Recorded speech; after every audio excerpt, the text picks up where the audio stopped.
Hi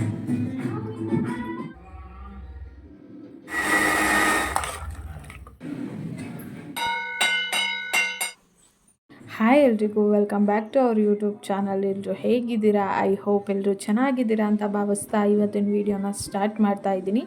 ಇವತ್ತು Saturday, ಇವತ್ತು last Shravana ಶನಿವಾರ ಆಗಿರೋದ್ರಿಂದ ಮನೆ ದೇವ್ರು ಮಾಡಿಸ್ತಾ ಇದ್ದೀವಿ. ಲಾಸ್ಟ್ ವೀಡಿಯೋದಲ್ಲಿ ನೋಡಿರ್ಬೋದು ನೀವು, ಮನೆ ದೇವ್ರು ಮಾಡಿಸೋಣ ಅಂತ ಅಂದ್ಕೊಂಡಿದ್ವಿ ಅಂತ ಲಾಸ್ಟ್ ವೀಡಿಯೋದಲ್ಲಿ ಹೇಳಿದ್ದೆ. ಹಾಗಾಗಿ ನಿನ್ನೆ ಫ್ರೈಡೇ ದೇವ್ರ ಮನೆಯೆಲ್ಲ ಕ್ಲೀನ್ ಮಾಡೋಕ್ಕಾಗಲಿಲ್ಲ, ತುಂಬಾ ಕೆಲಸ ಇತ್ತು. ಹಾಗಾಗಿ ಸ್ಯಾಟರ್ಡೆ ಬೆಳಗ್ಗೆ ಬೇಗ ಎದ್ದು ಮನೆಯೆಲ್ಲ ಕ್ಲೀನ್ ಮಾಡಿಕೊಂಡು ದೇವ್ರ ಮನೆಯೂ ಕೂಡ ಕ್ಲೀನ್ ಮಾಡಿಕೊಂಡೆ. ಆ ಕಡೆ ಅಡುಗೆಗೂ ಕೂಡ ರೆಡಿ ಮಾಡ್ಕೊತಾ ಇದ್ದೀನಿ. ಮಧ್ಯಾಹ್ನ 3 ಗಂಟೆ 4 ಗಂಟೆ ಅಷ್ಟರಲ್ಲಿ ಅಡುಗೆ ಎಲ್ಲ ರೆಡಿಯಾಗಿರಬೇಕು. ನಮ್ಮ ಮಾವನೇ ಬಂದು ಪೂಜೆ ಮಾಡೋದು ಇವತ್ತು. ಹಾಗಾಗಿ ಒಂದು ಕಡೆ ದೇವ್ರ ಮನೆ ಕ್ಲೀನ್ ಮಾಡಿಕೊಂಡು ಇನ್ನೊಂದು ಕಡೆ ಅಡುಗೆಗೂ ಸ್ಟಾರ್ಟ್ ಮಾಡ್ಕೊತಾ ಇದ್ದೀನಿ. ಮನೋರು ಕೂಡ ನನಗೆ ಹೆಲ್ಪ್ ಮಾಡಿದ್ರಿಂದ ಸ್ವಲ್ಪ ಬೇಗನೆ ಆಯಿತು ಅಂತ ಹೇಳ್ಬೋದು.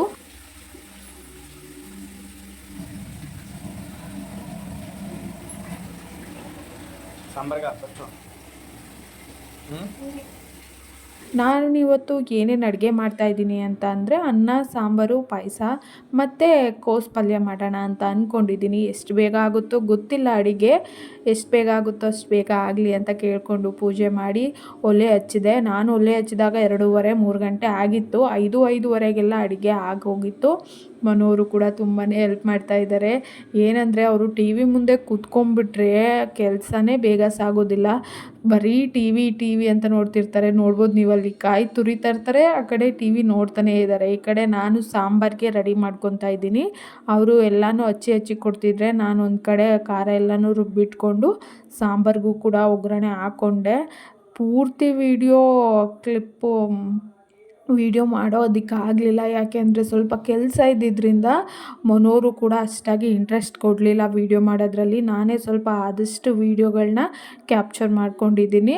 ಹಾಗೆ ಪೂಜೆ ಕೂಡ ಸಂಜೆ 5:30 6 o'clock ಒಳಗಡೆನೇ ಸ್ಟಾರ್ಟ್ ಆಯಿತು.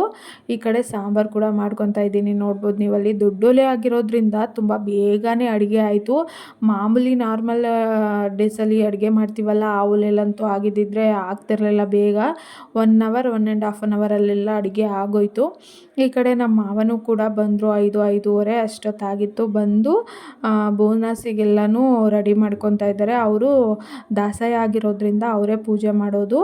ಹಾಗಾಗಿ ಅವರು ಸಾಮಾನೆಲ್ಲ ತಂದಿದ್ರಲ್ಲ, ದೇವ್ರ ಸಾಮಾನು, ಅದನ್ನೆಲ್ಲ ರೆಡಿ ಮಾಡಿಕೊಂಡು ಆಮೇಲೆ ಪೂಜೆ ಸ್ಟಾರ್ಟ್ ಮಾಡ್ಕೊತಾ ಇದ್ದಾರೆ.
ಪೂಜೆ ತುಂಬ ಚೆನ್ನಾಗೇ ಆಯಿತು. ನನಗಂತೂ ತುಂಬಾ ಖುಷಿ ಆಯಿತು. ನಮ್ಮ ಅಕ್ಕಪಕ್ಕ ಮನೆಯವರೆಲ್ಲರೂ ಬಂದಿದ್ದರು. ನಿಜವಾಗ್ಲೂ ಹೇಳಬೇಕಂದ್ರೆ ನಮ್ಮ ಅಕ್ಕಪಕ್ಕ ಮನೆಯವರು ಬೇರೆಯವರು ಅಂತ ಅನಿಸೋದೇ ಇಲ್ಲ. ಅವರು ಅಷ್ಟೇ ತುಂಬಾ ಕ್ಲೋಸ್ ಆಗಿದ್ದಾರೆ. ಏನೇ ಒಂದು ಕಷ್ಟ ಸುಖ ಆಗಲಿ, ಏನೇ ಒಂದು ಫಂಕ್ಷನ್ ಆಗಲಿ ಎಲ್ಲದಕ್ಕೂ ಸೇರ್ಕೊತಾರೆ. ಆಮೇಲೆ ಪೂಜೆ ಎಲ್ಲ ಮುಗಿಸಿ ಊಟನೂ ಕೂಡ ಮುಗಿಸಿದ್ವಿ. ನಿಜವಾಗ್ಲೂ ತುಂಬಾ ಖುಷಿ ಆಯಿತು. ಇದೇ ಫಸ್ಟು ಮನೆ ದೇವ್ರ ಪೂಜೆ ಮಾಡಿಸಿದ್ದು, ಅದು ನಾವಿರೋ ಮನೆಯಲ್ಲಿ. ಆ ದೇವರು ಎಲ್ರಿಗೂ ಒಳ್ಳೇದು ಮಾಡಲಿ, ಮತ್ತು ನಮ್ಮ ಆಸೆ ಕನಸು ಮತ್ತು ಮನೋರ ಆಸೆ ಕನಸು ಅವ್ರು ಏನು ಅಂದ್ಕೊಂಡಿದ್ದಾರೆ ಎಲ್ಲನೂ ನೆರವೇರಿಸ್ಲಿ ಅಂತ ಕೇಳ್ಕೊತೀನಿ. ಹಾಗೆ ದೇವ್ರ ಪೂಜೆ ಅಂತ ಅನ್ನೋದು ಅಷ್ಟು ಸುಲಭ ಅಲ್ಲ. ನಾವು ಅಂದ್ಕೊಂಡಿದ್ದ ತಕ್ಷಣ ಆಗೋದಿಲ್ಲ. ಅದನ್ನು ದೇವರು ಮಾಡಿಸ್ಬೇಕು ಅಂದರೆ ಆಶೀರ್ವಾದ ಮಾಡಬೇಕು ಮಾಡಿ ಅಂತ. ಹಾಗಾಗಿ ದೇವರ ಆಶೀರ್ವಾದ ನಮಗೆ ಸಿಕ್ಕಿದೆ ಅಂತ ಅಂದ್ಕೊತೀನಿ. ಯಾರೆಲ್ಲ ವೀಡಿಯೋನ ಸ್ಕಿಪ್ ಮಾಡದೆ ಕೊನೆ ತನಕ ನೋಡಿದ್ರು ಎಲ್ರಿಗೂ ಧನ್ಯವಾದಗಳು.